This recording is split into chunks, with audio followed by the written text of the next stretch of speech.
Es viernes 28 de junio, fíjense lo que es la vida, ¿no? Fíjense, o sea, se pensaba que no y que sí. Y resulta que sí, y aquí estamos en este viernes. Les saludo a todos con mucho entusiasmo en esta mañana de viernes aquí, desde la capital de la República Mexicana, transmitiendo esta primera emisión central FM Equilibrio desde el piso 40 de la torre del World Trade Center aquí en la capital de la República Mexicana. Lo hacemos con mucho entusiasmo para llegar hasta todos ustedes donde quiera que se encuentren en estas 65 ciudades en el país, a donde llegamos por la vía de la radio, por la vía de la televisión y claro, a nivel Urbi et Orbi, a través del internet. Les saludamos como siempre también en los Estados Unidos, transmitiendo esta emisión desde el norte de Houston, en Woodlands, en la Unión Americana, para Chicago, para Los Ángeles, para Dallas y para Houston. Y también por la vía del internet para todos. Nos sigue mucho Nueva York, ¿tú crees? Nueva York. ¿Cómo estás, querido? ¿Qué tal, Pedro? Te saludo con mucho gusto. Nueva York, Oye, ya, ¿qué te parece? Pues mañana, ¿no? Mañana sábado. podemos. Sí, mañana Sábado. Viajamos en el día, vamos al shopping, turisteamos y ya el lunes transmitimos. No, tenemos que ir a la marcha. Sí, claro, el domingo la marcha. Nos toca marcha el domingo y de esto vamos a platicar. A las 11 de la mañana. Un poco más adelante. Hoy es el día de San Víctor. Víctor I, que fue papa. Víctor proviene de África, es hijo de Félix. Fue el primer papa que afirmó la existencia de un magisterio moral en el obispado de Roma. Antes, la postura papal tenía más que nada una condición política. Y siempre esto vinculado con lo que Martín Lutero tanto reprobaba, que era el cesaropapismo, que era más que un líder religioso, se convertía el papa en un líder político que le daba autorizaciones a los reyes o que incluso los entronizaba y les permitía casarse o descasarse o lo reprobaba. En fin, el papado era una institución más bien de carácter social que de carácter religioso. Víctor proviene del latín y quiere decir aquel que es vencedor, el victorioso. ¿Qué pasó un día como hoy?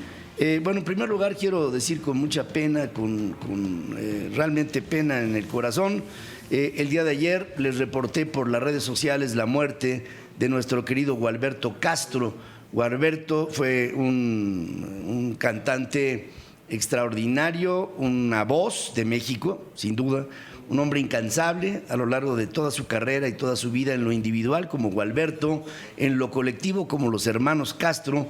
Desde esta tribuna lanzamos nuestro recuerdo para decirle que faltas tú a cada instante en la luz del sol brillante.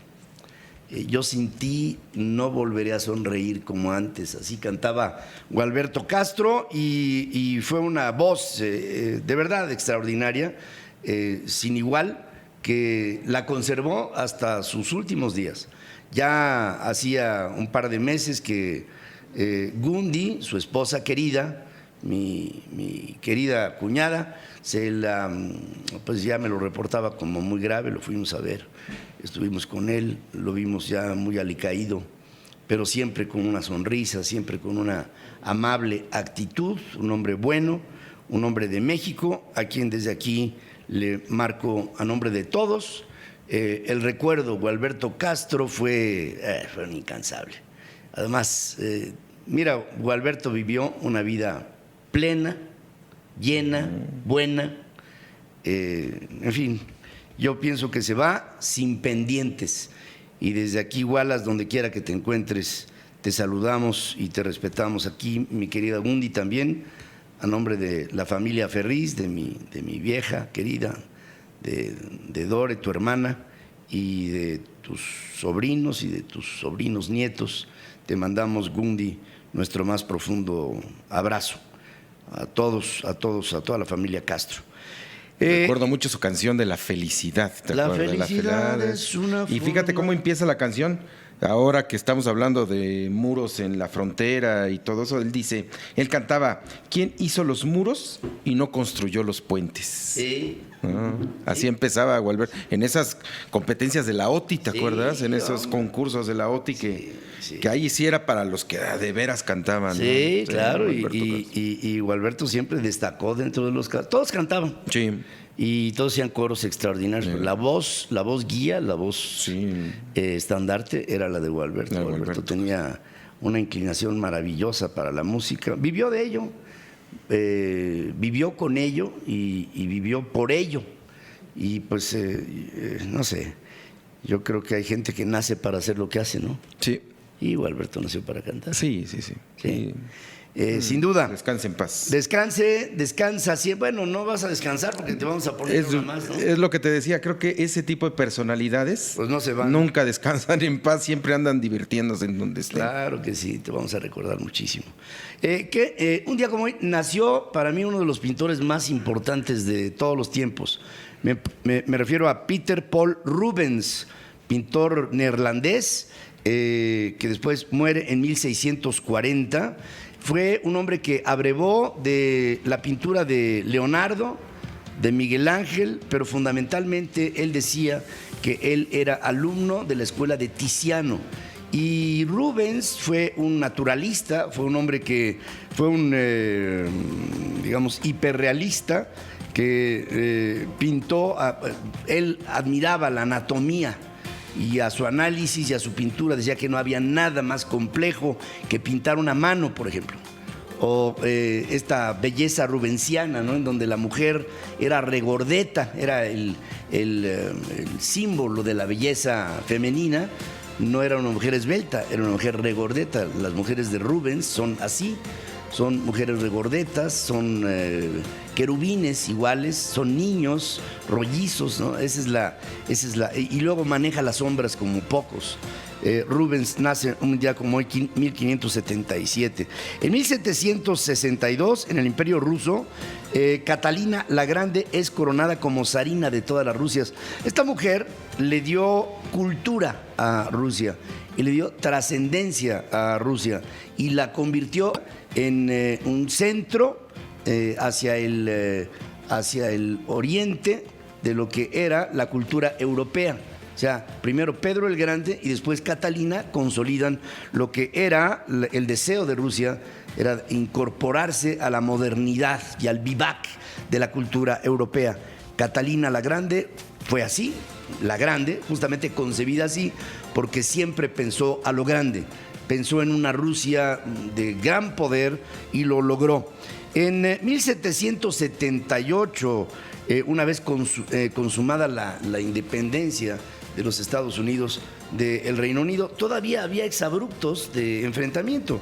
En New Jersey se produjo la batalla de Monmouth, en la que, encabezada por George Washington, le pegó a las últimas fuerzas de la Unión Británica que se encontraban en las provincias de la parte noreste de lo que hoy es Estados Unidos.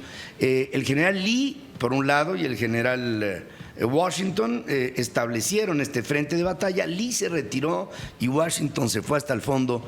Todavía hay mucha discusión de por qué el general Lee se retiró de la batalla. Cuando se sintió superado en fuerza por el Reino Unido, Washington no pensó lo mismo. Esto lo hizo penetrar y no solamente creo que le dio un giro a la historia de la independencia de los Estados Unidos, sino que le dio razones suficientes a lo que había ahí del pueblo fundador para hacer a George Washington su primer presidente. En 1813, José María Morelos y Pavón publicó la primera convocatoria para la celebración de lo que en la historia se conoce como el Congreso de Chilpancingo, que lo que trataba era de proponer un Estado-nación y de ahí deviene los principios que inspiraron a Morelos para hablar de la patria y de los principios de la patria. En 1817 en México se llamaba Los Sentimientos de la Nación. Era era la base del pliego que Morelos plasma como los sentimientos del México que nacía. En 1817 en México se produce la Batalla de los Arrastraderos, en donde los insurgentes, comandados entonces por el general Francisco Javier Mina, derrotaron a las fuerzas realistas comandadas por el coronel Cristóbal Ordóñez. Esto fue allá en la zona, en San Juan, en Guanajuato. Y ahí pienso que fue una batalla clave que hizo a los realistas darse cuenta de que estaba consumada su derrota. Y creo que fue un momento también muy, así como la de Monmouth en New Jersey, esta batalla en México en 1817 en los Arrastraderos, yo pienso que se convirtió también en un momento igual icónico para México. En 1894 en Estados Unidos se estableció el Labor Day, que se convirtió con una festividad oficial. Después cambió varias de sus fechas hasta llevarla a septiembre. En 1914 en Sarajevo, un anarquista llamado Gavrilo Princip asesinó al archiduque Francisco Fernando y a su esposa Sofía Chotek en el llamado atentado de Sarajevo. Esto originó después lo que conocemos como la Primera Guerra Mundial. Había deudas históricas que pagarse, que saldarse entre familias europeas, y la muerte del príncipe de Sarajevo marcó una animadversión de Alemania que trajo por consecuencia toda esta hecatombe que se conoció como la Gran Guerra. En 1919, luego de terminada, la guerra termina en el 18, y en el 19 en Francia se firmó lo que trataba de ser la alianza de las naciones para que ya no hubiera otra vez una guerra, una segunda guerra mundial. En el Palacio de Versalles, en el Salón de los Espejos, se firmó este acuerdo que fue fallido porque después, poco tiempo después, ya en los 30, el entonces Tercer Reich, el Führer, Adolfo Hitler, declararía otra guerra en Europa. En 1995, en México, la policía del estado de Guerrero, esta te acuerdas ya, porque esta ya te tocó directamente, asesina la policía a 17 campesinos que se dirigían a un mitin político en Atoyac de Álvarez. Se conoció esto como la masacre de Aguas Blancas. Y fíjate que me tocó cubrirla un día después de que fue la masacre. Llegué y toda la investigación pericial estaba hecha un relajo. ¿Sabes qué tengo todavía? Una bala que estaba tirada en el suelo, que se fueron los policías y lo dejaron todo. Todo lo dejaron. En ese momento, cuando pasó lo de Atoyac, sí, venía saliendo el presidente Zedillo, iba saliendo de México a una gira por Europa. Sí. Entonces, yo venía con él. Y cuando viene esto de Atoyac de Álvarez, él quería mucho a Rubén Figueroa. Sí. Quería mucho. Y cuando viene esto de Atoyac de Álvarez, me dice, esto fue un acto que rebasa al gobierno de Guerrero, esto no fue el gobernador. Le digo, ¿y entonces por qué había sobrevolando en la zona un helicóptero en el que venía el secretario el segundo de a bordo de Guerrero? El secretario de gobierno. El secretario de gobierno, el secretario general de gobierno. El general, que era, sí, y entonces Zedillo se molestó profundamente y había una lista en donde estaba el reporte y al final decía Rubén Figueroa y con la pluma lo tachó. Y en el momento que lo tachó, el jefe del Estado Mayor Presidencial se dio cuenta de que había que retirar. Que hasta ahí llegó. Hasta ahí había llegado. Sí. Eran épocas en las que así se hacían las cosas y sí, lo tacha y se acabó el tema. Y como siempre, esas investigaciones pues no llegaron a nada. Bueno, mira, muchos se confirmaron con que cayera el gobernador, sí, pero los muertos nunca se les hizo justicia. Y ahora que hablaba sobre la investigación pericial, me mandaste también a cubrir Acteal en Chiapas y llegué y lo mismo. Sí. Llegué y vi toda la investigación, todo el terreno hecho un problema, y también tengo una bala disparada de Acteal. Entonces tengo la de Atoyac y tengo la de Acteal. A ver si no te imagínate nada más con no, hombre, que ya ni se acuerdan de eso. Ya ni se acuerdan. Me imaginas nada más mi colección del terror, nada más. Pues ¿saben qué? Que esto que dice Beto se me hace un editorial, porque en México hay eventos, pero sobre ellos después, traumáticos, Sí. pero después sobre ellos no hay justicia. No, nunca hay justicia. Nunca hay justicia. Y esta es parte, creo, de la frustración que hoy vive el país. En fin, aquí estamos en esta mañana de viernes, saludándoles a todos ya hacia el fin de mes. Hoy es el día de Notre Dame de la Lumière. En otras Eso. palabras, el día de Nuestra Señora de la Luz. Porque pues ya toca, ¿no? Sí, hoy de hecho ni noche hubo. No, Cuando ¿verdad? me amanecí ya estaba la luz así esperándome. Pues Hasta apagué y no. Pues te tengo una sorpresa. Más fuerte.